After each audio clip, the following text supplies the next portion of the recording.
Oi, oi pessoas, tudo bem com vocês? Eu sou o Lelo e vamos de repetição. Não, pera, continuação, me enganei. Eu assisti O Homem nas Trevas 2, produção de suspense com toques de terror, que dá continuidade à história do filme de 2016. O novo longa conta com a mesma dupla de roteiristas do primeiro e na direção apenas teve uma mudança de cabeça. No primeiro, foi um deles quem dirigiu, agora se deu a oportunidade do outro fazer. Isso trouxe alguma diferença pro filme? Não. Bom, eu vou falar um pouquinho sobre ele aqui, lembrando que eu darei a minha opinião, sem frescura e sem spoiler, ok? E sobre a sinopse, apenas direi que o nosso Homem nas Trevas não tem um dia de paz. Porque invadem a casa dele novamente, só que dessa vez eles querem roubar algo bem mais precioso, a sua filha. E se você lembra do primeiro filme, sabe que tem uma coisa bem intensa envolvendo essa criança. Parei por aqui, então vamos à minha opinião sobre o filme. Se a gente copia nós mesmos, é plágio. Porque é isso que o Homem nas Trevas 2 faz. Segue exatamente a mesma receitinha do primeiro filme. É o mesmo estilo de direção, os mesmos elementos de terror, aquela reviravolta ali no meio do filme e o mesmo final meio feliz, meio creepy. Se não bastasse isso, os roteiristas ainda mantiveram aquela coisa de vilanizar a vítima e vitimizar o vilão o tempo todo, para poder justificar as ações que estão acontecendo na tela. Isso é ruim? Não necessariamente. Se você gosta do primeiro filme e só vai assistir o segundo como um passatempo, está bem servido. Até porque existe um certo upgrade aqui. As cenas de violência estão bem mais gráficas, algumas delas estão bem mais elaboradas e algumas outras dão até uns sustinhos. Porém, para você perceber isso, tem que se abstrair do roteiro bem absurdo, que para mim é o grande problema do filme. Porque eu acho que ele perde uma grande oportunidade de expandir a história ao não se aprofundar um pouco mais no seu personagem principal. O filme prefere seguir um caminho bem mais megalomaníaco apenas para gerar situações de confronto e de mais sangue. E quando os roteiristas parecem que vão tentar algo diferente, eles mesmos se traem, entregando o que vai acontecer ali na frente 10 minutos antes. Não dá pra entender, gente. Quando a história começa a ficar um pouco mais séria, eles optam pela resolução mais simplista e previsível. O filme fica tão desinteressante que na sessão que eu estava, eu percebi que as pessoas que estavam dentro do meu campo de visão estavam checando o celular. E eu estava vendo o que elas estavam fazendo. Ou seja, a história não te prende nem um pouco. Outro ponto que não ajuda muito o filme é a direção, que apesar de não repetir o diretor, parece ser a mesma pessoa dirigindo. São os mesmos takes que focam num elemento que vai ser utilizado ali na frente, os mesmos planos sequência, os mesmos enquadramentos nos rostos dos atores. É como se nós estivéssemos vendo o mesmo filme, só que com algumas carinhas diferentes ali no pedaço. Sério.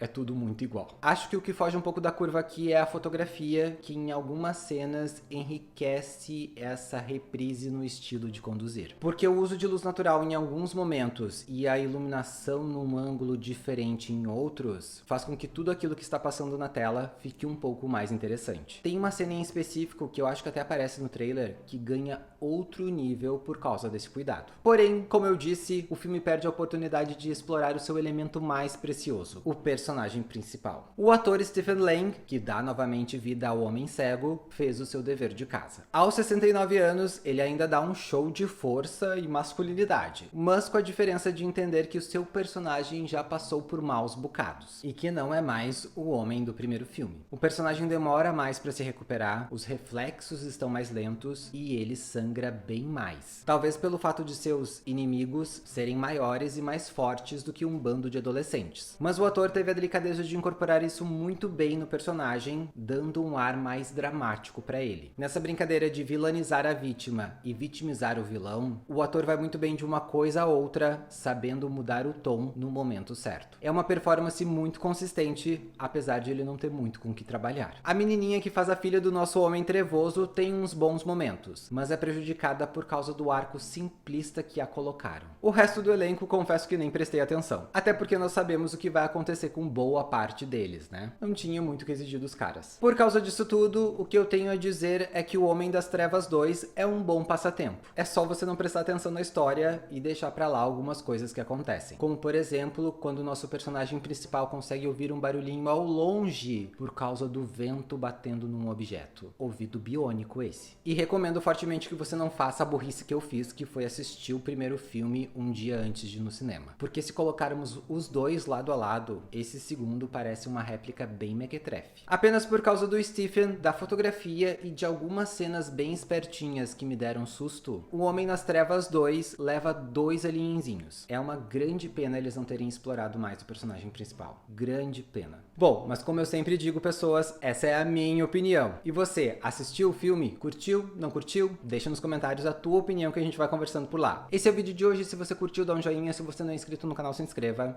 Eu vou indo lá. Tchau.